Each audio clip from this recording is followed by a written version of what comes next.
Bom dia a todos, resolvendo mais uma questão. Vamos ao enunciado.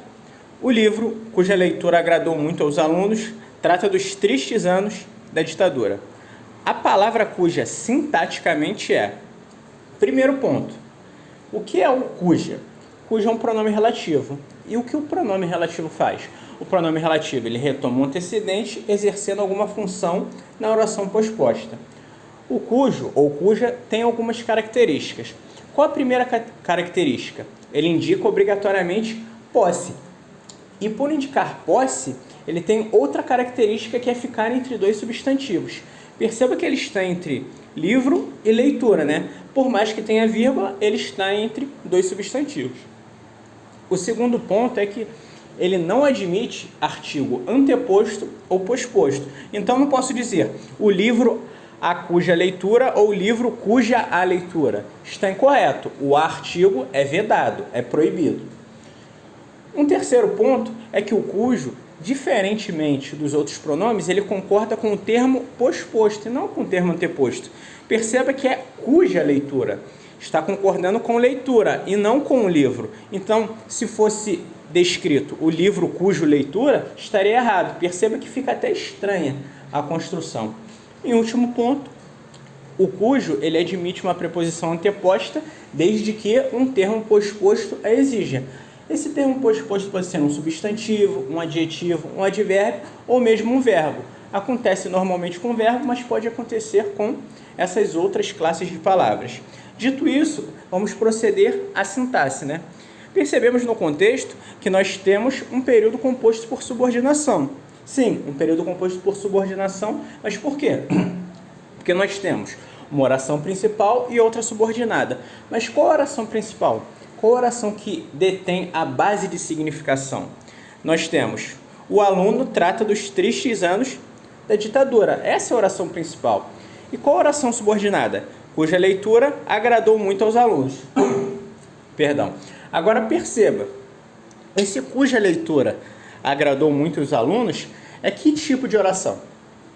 É uma oração introduzida por pronome relativo. A oração introduzida por pronome relativo é a oração subordinada adjetiva.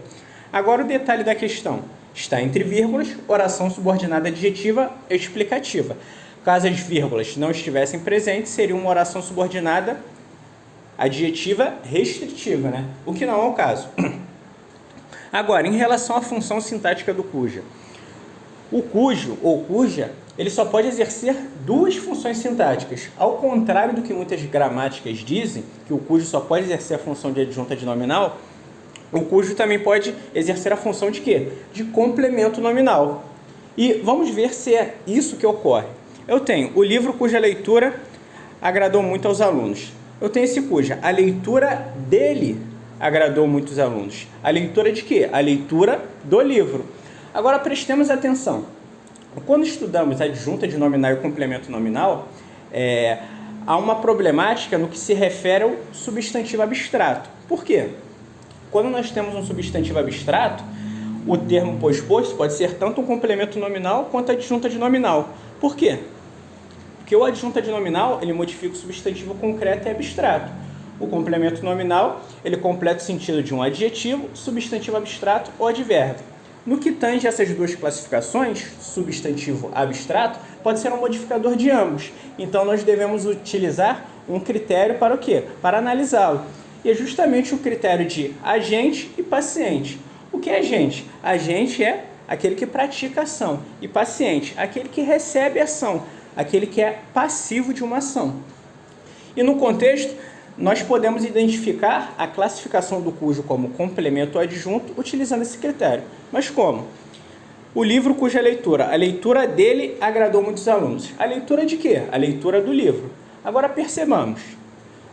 O livro lê ou o livro é lido? O livro é lido por alguém, né? É a leitura dele. Alguém lê o livro. Há uma questão de passividade, né? A gente não pode pensar que o livro está lendo, né? Não tem como, né? É surreal isso, né? A não ser que a gente estivesse falando de figura de linguagem, né? Mas não é o caso. Então, nós temos aí o quê? Um complemento nominal. Porque há uma carga semântica de quê? De passividade. Há um valor passivo inerente ao contexto. Então, nós pensamos, a leitura dele. O livro é lido por alguém. O livro foi lido por alguém. a essa passividade. E quando o cujo ou cuja exprimir essa passividade, nós podemos classificá-lo como complemento nominal, né? Então, nós já temos o gabarito da questão, que é a letra A. Veja que essa estrutura do cujo como complemento nominal é muito restrita. Ela acontece em pouquíssimos casos. Mas quais os critérios de análise? Primeiro, você tem que observar se é um substantivo abstrato, porque se for um substantivo concreto, você já mata que não é, porque o substantivo concreto ele é modificado somente pela adjunta de nominal. Lembremos que o complemento nominal ele só modifica um substantivo abstrato, adjetivo ou advérbio. Então, se for um modificador de um substantivo concreto, você já sabe que o quê? Que não se trata de complemento nominal, só pode ser adjunta de nominal. Se tratando de um substantivo abstrato, aí tem que ficar a dúvida. Aí você utiliza esse critério de agente e paciente. Nesse caso, a leitura do livro, o livro foi lido por alguém. Há uma carga semântica de passividade. Logo, a classificação específica é de complemento nominal. O gabarito da questão, então, é letra A. Caso tenham gostado, inscrevam-se no canal e deixem um like.